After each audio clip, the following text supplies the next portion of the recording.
तपस्या उस प्रभु के विधान को नहीं हटा सकती। तो इधर के लिए तुम क्यों पावर लगा रहे हो, आप बढ़ो प्रभु की तरफ बढ़ो। ये सब होता रहेगा। कह दे तो फिर कोई कुछ नहीं करना चाहिए। ये तुम अंदर से सोच लो, आज से मुझे कुछ नहीं करना, जो कराएंगे प्रभु करवा लेंगे, अपने आप होता रहेगा। अपने आप जो आज तुम कर रहे हो वो भी प्रभु की ही इच्छा से कर रहे हो, लेकिन स्वीकृति ना होने के कारण, अहम के कारण तुम उसके दुख सुख के भोक्ता बन गए हो। किसी को जान से मारना ये कोई धर्म है? अर्जुन कह रहा मैं नहीं मारूंगा। ये गुरु जी हैं जिन्होंने हमें धनुष पर प्रत्यंचा चढ़ाना सिखाया।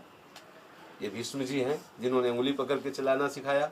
ये कृपाचार्य हैं जिन्होंने हमको प्यार किया। ऐसा जब बलवान आ गया हमारे पीठ दे दे, अरे काल का भी महाकाल है, कोई इसके आगे बोल नहीं सकता, सही सब सामर्थ्यशाली। अब भी भैया क्या परेशानी, अब क्या चाहिए तुमको? अब अगर तुम दुखी हो रहे हो तो अपनी मूर्खता से दुखी हो रहे हो। ऐसा मालिक मिल गया है तो हम कहीं एकांत में हो, कोई आ जाए, एकांत में हो, पहले वो होगा जहां आप एकांत होगे, पहले वो वहां विराजमान होगा। आपके जाने से पहले, आपके पैर रखने के पहले वो वहां विराजमान है। कि भय किस बात का? हर समय अनुभव करो कि मेरे प्रीतम मेरे साथ है। और जब मेरे प्रीतम मेरे साथ है तो दूसरा कोई है ही नहीं, दूसरा कोई कुछ कर ही नहीं सकता, कुछ है ही नहीं। जब ये बात साधक ये बात सोचता है और सिद्ध पुरुष को अनुभव होता है, तभी तो कहीं को उसका बाल बांका नहीं कर पाता। बड़े बड़े विघ्न उसके साथ नाटक में देखो, लीला देखो, बड़े बड़े विघ्न भक्तों के साथ किए जाते हैं। कहीं कोई उनको गिरा पाए अपनी स्थिति से?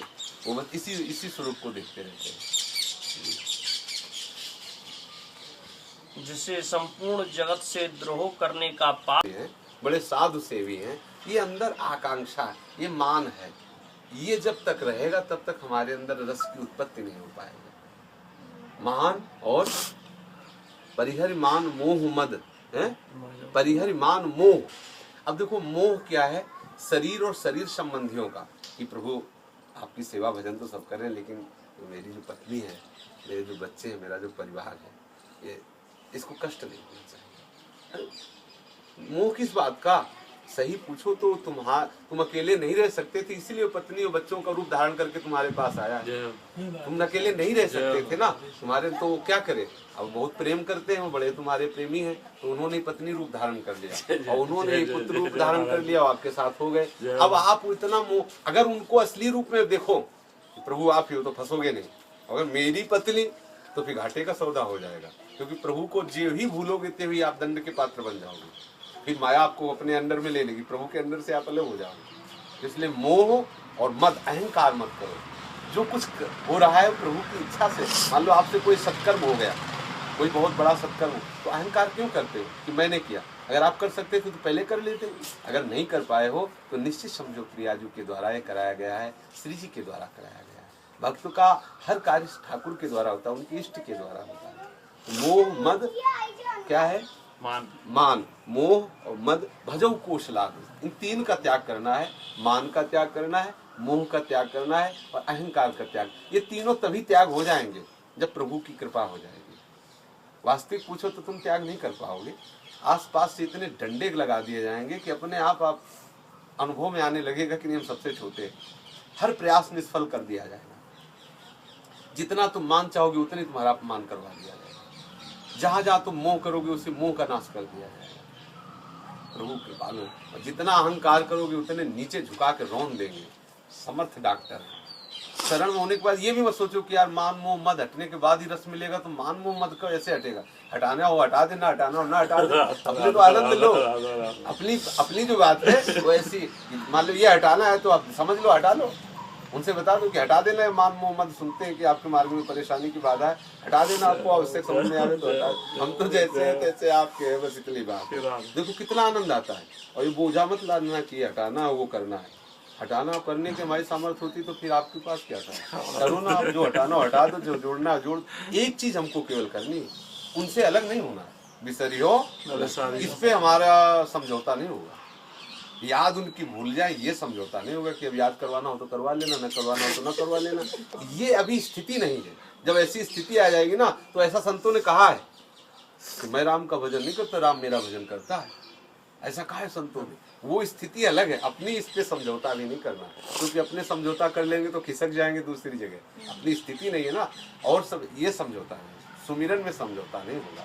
सुमिरन तो बस यही चित्त में है कि बिसरियो ना बिसारियो, ये बात में, और सब ठीक है, इस पे कभी समझौता नहीं करना। आगे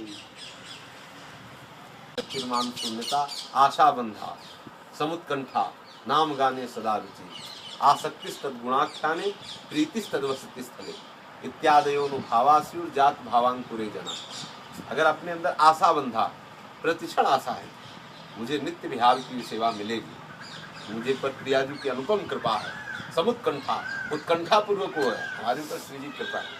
अरे क्या जाता है, कहो ना, देखो कृपा का अनुभव होने लगेगा। अपनी मस्ती, अलबेली मस्ती, बेपरवाह हो, कैसे हो रहा, चिंता है, किसी बल का और आश्रय, तभी तो बेपरवाह नहीं हो पा रहे।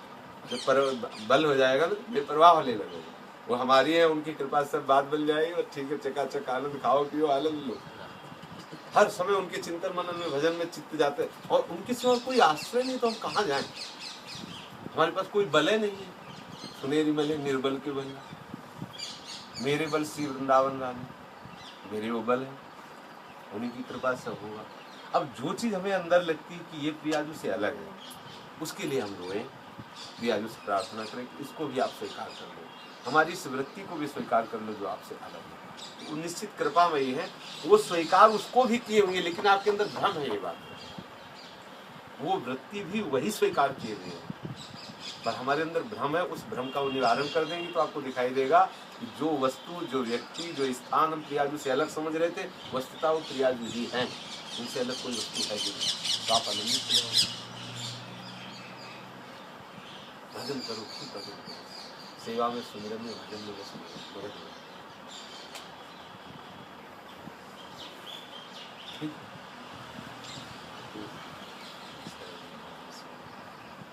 प्रसन्न रहा करो, स्वार्थ परमार्थ समर्पित कर दो श्री जी के चरणों। क्या बने क्या बिगड़े, जब तक अपने कल्याण की इच्छा है तब तक प्रसन्नता नहीं टिक सकती। जब कोई चाह ही नहीं रह गई, कल्याण नरक मिले कि स्वर्ग मिले, अभी क्या भगवत ऋषि जी की बात देखो, महापुरुषों के वचनों को क्या कह रहे हैं। उन्होंने कहा नरक स्वर्ग अपवर्ग आस नहीं त्रास है, न मुझे आशा है कि स्वर्ग मिले कि मोक्ष मिले, और न मुझे इस बात का भय है कि मुझे नरक मिलेगा। नरक स्वर्ग नहीं अपवर्ग आस नहीं त्रास है, जा राखो ता रहो मान सुख रास है। जहाँ रखोगे हम उसे सुख की रात समझ करके वहीं रहूंगा। देव दया कर दान न भूलों के लिखो, एक केवल शीश की मांग है। तो मैं आपकी खेल विलास, लीला विलास को कभी भूलूं नहीं, एक यही दया करके दान दो, आपको भूलो। देव दया करे दान न भूलो के लिखो, भगवत बलित तमाल बिलोको में लिखो। आपकी कृपा से मैं आपको इस रूप में देख सकूं कि जैसे तमाल पर कंचन की बेल लिपटी हो, ऐसे श्याम सुंदर के हृदय से आप विराजमान हो, हृदय में लिपटी हो, ऐसा मैं दर्शन निरंतर करता रहूं और मुझे कोई आकांक्षा नहीं। और ये उनकी देव दया करी दान, ये मुझे दान दे, ये किसी साधन से नहीं मिल रहा। ये जितना अपनापन और जगह है, इसको सब हटाना है, उनकी कृपा से हट जाएगा, लेकिन आपको प्रयास करना पड़ेगा, क्योंकि आपके अंदर सामर्थ्य है। और जिस दिन आपको सामर्थ्य, जब सामर्थ्य क्या करता है, रोता है और कोई, ये लक्षण होता है सामर्थ्य का।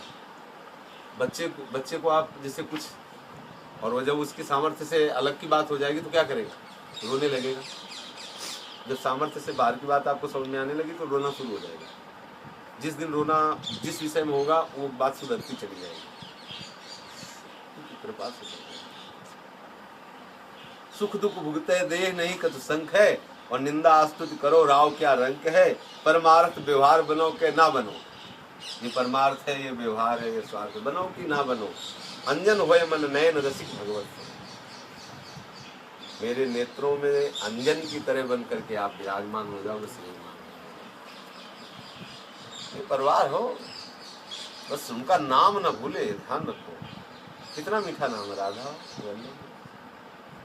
कितना परम धन राधा नाम। सुनिए, जहाँ विस्मरण है, ये आया कि मुझसे भजन नहीं हो रहा है, उस वस्तु को नापो, उसको नोट करो कि ये कौन सी ऐसी वस्तु, कौन सी ऐसी क्रिया है जो हमने प्रियाजू को भी समर्पित नहीं किया। किस पर हमारा अपना अधिकार अभी बना है। देखो कि हृदय निर्विकार और सहज हल्का हो जाता है हृदय। जितने बोझा है, क्लेश किसको प्राप्त होता है? बोझा ढोने वाले को। जब कोई बोझा ना रखो तो हल्का रहता है कि नहीं? आप अपने ऊपर बोझा क्यों ले रहे हैं? मेरे में कोई शामिल भजन भजन करना, भजन जब भजन ना होगा फिर ये सब अनुभव होना बंद हो जाएंगे। होगा सब भजन से। हमें तो ऐसा कुछ नहीं लगता कि जहाँ प्रियाजू का विस्मरण हो जाए। कोई क्षेत्र ऐसा नहीं जहाँ विस्मरण हो जाए।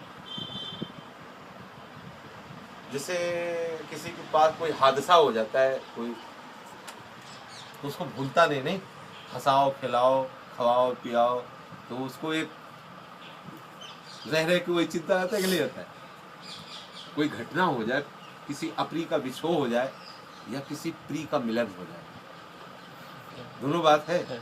किसी प्रिय का विछोह हो जाए या किसी प्रिय का मिलन हो जाए, दोनों स्थिति में जो एक चित्त पर गहरा प्रभाव पड़ता है, वो किसी स्थिति में, मान लो किसी के पुत्र मर जाए, अब आप उसको खूब हंसाओ खिलाओ, पिक्चर दिखाओ खाओ सब जितना जो कुछ है, लेकिन उसके गम को आप नहीं मिटा सकते हो। हंसेगा आपकी, हंसेगा खेलेगा, लेकिन अंदर जो उसके चलेगा ना, वो केवल उसी चिंतन। ऐसे ही मान लो कोई नूतन अवस्था की बालिका है और उसको किसी नूतन बालक से प्रेम हो जाए, अब वो घर परिवार के सारे कार्य करते, हंसेगी बोलेगी सब कुछ करेगी, लेकिन उसका मन अपने प्रीतम के मिलन के लिए, अपने प्रीतम के रूप के दर्शन के लिए हर समय लगा रहेगा। ऐसी ही चित्त वृत्ति सारे संसार के कार्य करते हुए श्री कृष्ण से, प्रिया प्रीतम से मिलने, उनके दर्शन से, उनके स्पर्श। और यदि मान लो संयोग का सुख नहीं प्राप्त हुआ तो वियोग का एक शोक बैठ जाना चाहिए। जब वियोग का शोक बैठ जाएगा कि अभी तो हमें प्रियालाल मिले नहीं, तो कि जितने भी सुख हैं आपको सुखी नहीं कर सकते। मतलब जिनमें विरह प्रधान साधना होती है तो उसको सारे विश्व के जो